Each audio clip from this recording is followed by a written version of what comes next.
నమస్తే, welcome to Bahujan times. నేను మీ ఆదిత్య. ముందుగా బులెటిన్ హెడ్లైన్స్. షర్మిల కాంగ్రెస్లో చేరితే 40 మంది ఎమ్మెల్యేలు హస్తం పార్టీ వైపు వెళ్తారు. రఘురామకృష్ణరాజు. పేషెంట్ నిరాకరిస్తే ఐసీయూలో చేర్చుకోవడానికి వీల్లేదు.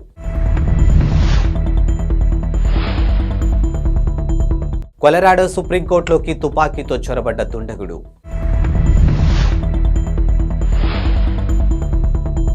వైసీపీ రెబల్ ఎంపీ రఘురామకృష్ణరాజు ఆసక్తికర వ్యాఖ్యలు చేశారు. ఇక వైఎస్ షర్మిల కాంగ్రెస్లో చేరిన తర్వాత సుమారు 40 మంది వైసీపీ ఎమ్మెల్యేలు హస్తం పార్టీ వైపు వెళ్లే అవకాశం ఉందని సంచలన వ్యాఖ్యలు చేశారు. ఇక సరైన అభ్యర్థులు లేరని భావించిన కాంగ్రెస్ పార్టీ వచ్చే ఎన్నికల్లో 7% ఓట్లు సాధించే స్థాయికి చేరబోతుందని ఆయన జోష్యం చెప్పేశారు. ఇక వైసీపీ గెలుపులో కీలక పాత్ర పోషించినటువంటి క్రైస్తవులు ఇక షర్మిల వైపు చూస్తారని విశ్లేషించారు. షర్మిల భర్త అనిల్ రానున్న ఏపీ అసెంబ్లీ ఎన్నికల ప్రచారంలో కీలక పాత్ర పోషిస్తున్నారని తెలియజేశారు. ఇక గతంలో ఆయన తన బావ జగన్ గెలుపు కోసం కృషి చేశారని ప్రస్తావించారు. రాష్ట్రంలో పెద్ద సంఖ్యలో ఉన్నటువంటి క్రిస్టియన్లు, ముస్లింలు మద్దతుతో కాంగ్రెస్ పార్టీ వచ్చే ఎన్నికల్లో కొన్ని సీట్లు గెలిచినా అతిశయోక్తి లేదని పేర్కొన్నారు. ఈ మేరకు ఆయన మంగళవారం మీడియాతో మాట్లాడారు. కాంగ్రెస్లో చేరాలని షర్మిల నిర్ణయం తీసుకోవడంపై వైసీపీకి ఒక పెద్ద ప్రమాదం లాంటి పరిణామాన్ని వ్యాఖ్యానించారు. ఇక వైకాపాలో టికెట్ దక్కన నేతలంతా ఇప్పుడు కాంగ్రెస్ తరఫున పోటీ చేస్తారని, కాంగ్రెస్ తిరిగి పుంజుకున్న తర్వాత వైసీపీ కనుమరుగవడం ఖాయమని అన్నారు. రానున్న అసెంబ్లీ ఎన్నికల్లో మా పార్టీకి 30 నుంచి 35 స్థానాలు వస్తాయని గతంలో నేను చెప్పాను, కానీ ఇప్పుడు ఆ సంఖ్య 20 లోపే ఉంటుందని ఆయన రఘురామకృష్ణ తెలియజేశారు. వైకాపాకు ఇప్పటి వరకు దన్నుగా ఉన్నటువంటి ముస్లిం, క్రిస్టియన్ ఓట్లు కాంగ్రెస్ వైపు మళ్లున్నాయి. సీఎం జగన్ ను భరించే నాయకులు ప్రజల్లో, రాష్ట్రంలో ఎవరూ లేదని విమర్శించారు. అన్ని వర్గాల ఆగ్రహ వేషాలు వచ్చే ఎన్నికల్లో వైసీపీని ఓడిస్తాయని అభిప్రాయపడ్డారు. రోగి నిరాకరిస్తే హాస్పిటల్ యాజమాన్యాలు ఐసీయూలో చేర్చుకోవడానికి వీల్లేదని కేంద్రం స్పష్టం చేసింది. ఇక పేషెంట్ బంధువులు అభ్యంతరం తెలిపినా పరిగణలోకి తీసుకోవాల్సిందని తెలిపింది. ఈ మేరకు ఐసీయూలో రోగులు చేర్చుకోవడంపై కేంద్ర ఆరోగ్య శాఖ మంగళవారం కీలక మార్గదర్శకాలు జారీ చేసింది. 24 మంది నిపుణుల బృందం ఈ మార్గదర్శకాలను రూపొందించినట్టు తెలుపుతుంది. అగ్రరాజ్యం అమెరికాలోని కొలరాడోలో సుప్రీంకోర్టులో సోమవారం అర్ధరాత్రి దాటాక కలకలం రేగింది. సాయుధుడైనటువంటి ఓ దుండగుడు సుప్రీంకోర్టు భవనంలోకి చొరబడి కాల్పులకు పాల్పడ్డాడు. అయితే పోలీసులు అతన్ని అదుపులోకి తీసుకోవడంతో అంతా ఊపిరి పీల్చుకున్నారు. ఇక కోర్టు భవనానికి తీవ్రమైన నష్టం కలిగించాలనే ఉద్దేశంతో దుండగుడు చొరబడ్డాడని పోలీసులు వెల్లడించారు. అయితే తుపాకీతో కోర్టు భవనంలోకి చొరబడ్డ వ్యక్తి ఎవరనేది ఇంకా వెల్లడి కాలేదని పేర్కొన్నారు. సోమవారం రాత్రి 1 గంట 15 నిమిషాల సమయంలో డౌన్ టౌన్ డెన్వర్లో ఓ భవనం వద్ద కారు ప్రమాదం జరిగింది. ఈ ఘటనలో కారు డ్రైవర్ మరో వ్యక్తిపై తుపాకీ గురిపెట్టాడని, ఆ తర్వాత కొద్దిసేపటికి అతడే సుప్రీంకోర్టు భవనంలోకి కిటికీ ద్వారా ప్రవేశించి కాల్పులు జరిపారని కొలరాడో పోలీసులు అధికారులు వెల్లడించారు. ఇక దుండగుడు 7వ అంతస్తులోకి ప్రవేశించి కాల్పులు జరిపాడని తెలిపారు. ఇక కాల్పులు జరిపిన వ్యక్తి స్వచ్ఛందంగా లొంగిపోయాడని, ఎవరికి ఎలాంటి గాయాలు కాలేదని ప్రకటనలో వివరించారు. కాగా దుండగుడిని ఒక నిరాయుధుడైనటువంటి సెక్యూరిటీ గార్డు పట్టుకున్నారని ఎమర్జెన్సీ నంబర్ 911కు సమాచారం అందించాడని తెలిపారు. హైదరాబాద్లో ఇవాళ పెట్రోల్ బంకుల వద్ద కిలోమీటర్ల కొద్ది వాహనాలు క్యూలో ఉండడం తెలిసిందే. ఇక దాంతో చాలా బంకుల వద్ద నో స్టాక్ బోర్డులు దర్శనమిచ్చాయి. ఇక పెట్రోల్, డీజిల్ ట్యాంకర్ డ్రైవర్ల సమ్మె నేపథ్యంలో పెట్రోల్, డీజిల్ దొరకవేమోన్న ఆందోళనలో వాహనదారులు పెట్రోల్ బంకుల వద్దకు పోటెత్తారు. ఈ నేపథ్యంలో తెలంగాణ పెట్రోల్ పంపుల అసోసియేషన్ శుభవార్త చెప్పింది.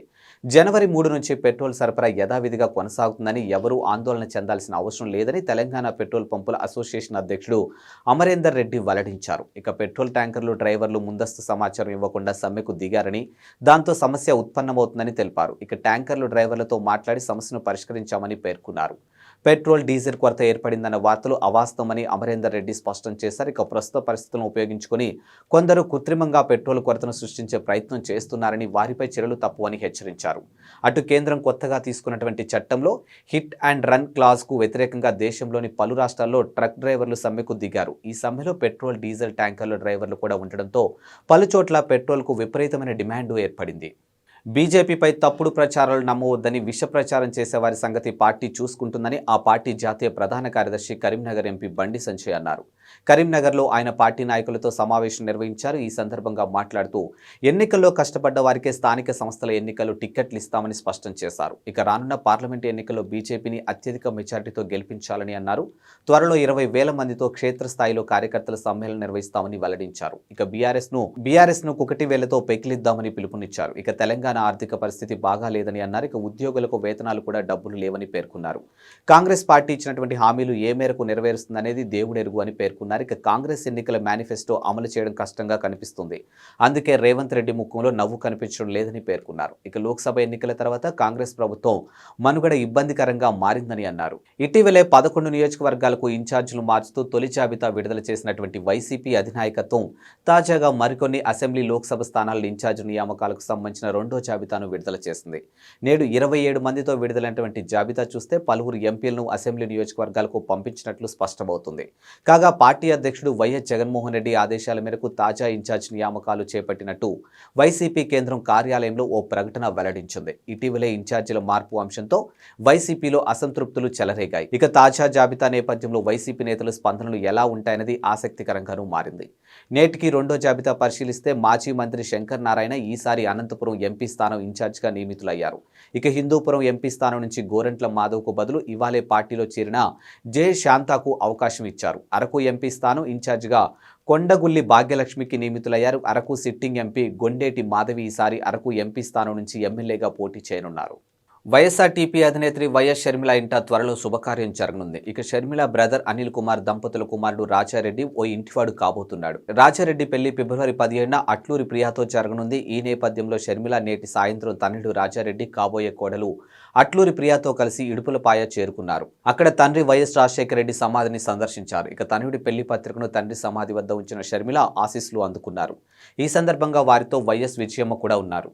రానున్న లోక్సభ ఎన్నికల్లో తెలంగాణ బీజేపీ 17 స్థానాల్లో ఒంటరిగా పోటీ చేయనుందని, జనసేనతో పొత్తు ఉండకపోవచ్చని కేంద్ర మంత్రి బీజేపీ తెలంగాణ రాష్ట్ర అధ్యక్షుడు కిషన్ రెడ్డి పేర్కొన్నారు. ఇక మంగళవారం ఆయన మీడియాతో మాట్లాడుతూ పవన్ కళ్యాణ్ నేతృత్వంలో జనసేన ప్రస్తుతం ఎన్డీఏలో భాగస్వామిగా ఉందని స్పష్టం చేశారు. అయితే ఏపీలో పార్టీతో పొత్తు అంశంపై తమ మధ్య చర్చకు రాలేదని అన్నారు. ఇక బీజేపీ శాసనసభాపక్ష నేతలు అమిత్ షా వచ్చినప్పుడే ప్రకటించాల్సిందేనని, కానీ ఆలస్యమైందని పేర్కొన్నారు. ఢిల్లీ నుంచి పరిశీలకులు వస్తారని, వారు ఎల్పీపై ప్రకటన చేస్తారని తెలిపారు. అసెంబ్లీ ఎన్నికల్లో మహిళలకు, బీసీలకు తాము ప్రాధాన్యత ఇచ్చామని, లోక్సభ ఎన్నికల్లో వారికి ప్రాధాన్యత ఉంటుందని అన్నారు. ఇక పార్లమెంటు ఎన్నికల కోసం 90 రోజుల యాక్షన్ ప్లాన్ను సిద్ధం చేసినట్లు తెలిపారు.